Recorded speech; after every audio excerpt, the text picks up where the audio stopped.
عبادت ایک پیشہ ہے اور دکان اس کی خلوت ہے۔ رأس المال اس کا تقوی ہے اور نفع اس کی جنت۔ اخلاص یہ ہے کہ اعمال کا عوض نہ چاہیے، دنیا کو آخرت کے لیے اور آخرت کو اللہ تعالیٰ کے لیے چھوڑ دے۔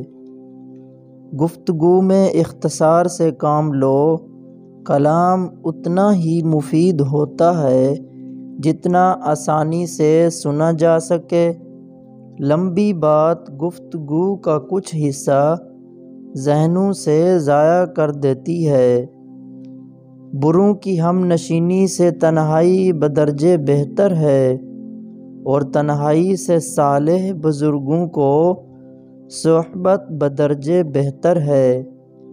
اللہ تعالیٰ کی عبادت میں سستی کرنا عام لوگوں سے بد ہے، لیکن عالموں اور طالب علموں سے بدتر ہے۔ اگر میں اچھا کروں تو میری مدد کرو اور اگر برا کروں تو میری اصلاح کرو۔ اللہ ہمیشہ ایسے لوگوں کے ساتھ ہوتا ہے جو متقی اور پرہیزگار اور سچے ہوتے ہیں۔ جس ترازو میں باطل کے سوا کچھ اور نہ ہو اس کو ہلکا ہی ہونا چاہیے۔ مستحق سزا کو سزا دینے میں نہ جھجکنا۔ سزا کے معاملے میں نہ زیادہ تردد کرو اور نہ ہی جلدی کیا کرو۔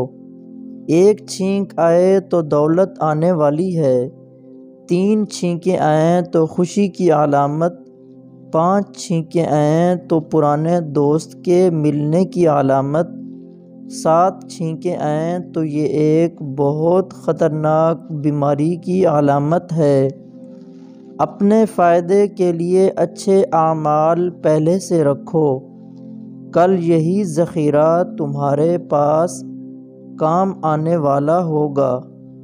اپنے نفس کا حساب لو اس سے پہلے کہ تمہارا حساب لیا جائے۔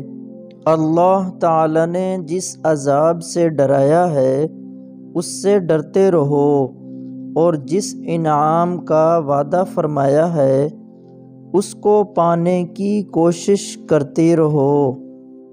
جب تک موت نہ آئے تم دوسرے لوگوں سے نیکیوں میں آگے بڑھنے کی کوشش کرتے رہو اور نیک اعمال جمع کرتے رہو۔